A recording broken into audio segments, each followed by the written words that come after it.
বিদেশি সিগারেট আমদানিতে শুল্ক কর ৬০০% কাছাকাছি, যে বাধা পেরিয়ে দেশে এ আমদানি হওয়া সম্ভব না বলেই মনে করা হতো। অথচ যুক্তরাজ্য, সংযুক্ত আরব আমিরাত ও দক্ষিণ কোরিয়ার বিভিন্ন ব্র্যান্ডের সিগারেট এই বাধা অতিক্রম করছে।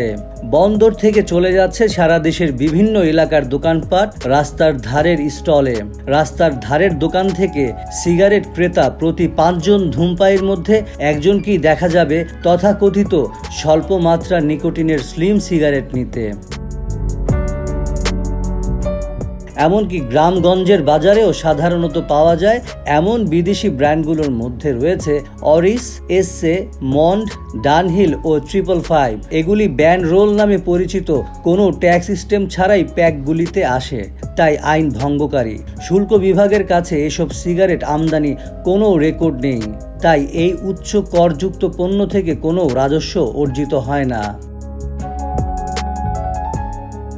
অথচ ৪ বছর ধরে বিদ্যমান শুল্কের হার অনুযায়ী ১০০ টাকা মূল্যের সিগারেট আমদানিতে ৫৯৬ টাকার বেশি শুল্ক ও কর প্রদেয় হয়।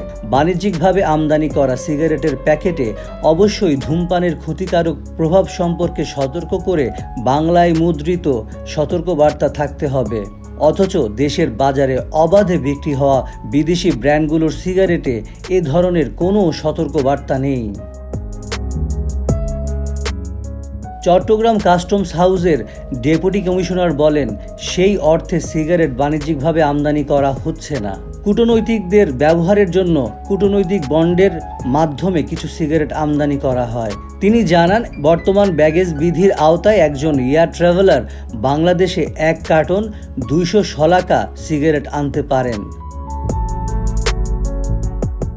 সিনথেটিক ফাইবার, সুইট কর্ন অথবা শিল্পের অন্য কাঁচামালের কন্টেইনারের আড়ালে এবং দেশে আসা ফ্লাইটের যাত্রীদের ব্যাগেজে শুল্ক ফাঁকি দিয়ে দেশের বাজারে প্রবেশ করছে অবৈধ এসব সিগারেট। সরকারের মোট রাজস্বের ১২% আসে তামাক খাত থেকে, তাই এ খাতে শুল্ক ও কর ফাঁকির যে কোনো ঘটনায় কাস্টমসের জন্য বড় উদ্বেগের কারণ। মাঝে মধ্যেই তারা চোরাচালান ও মিথ্যা ঘোষণার মাধ্যমে আনা বিদেশি সিগারেটের চালানও আটক করছেন বন্দরগুলোতে।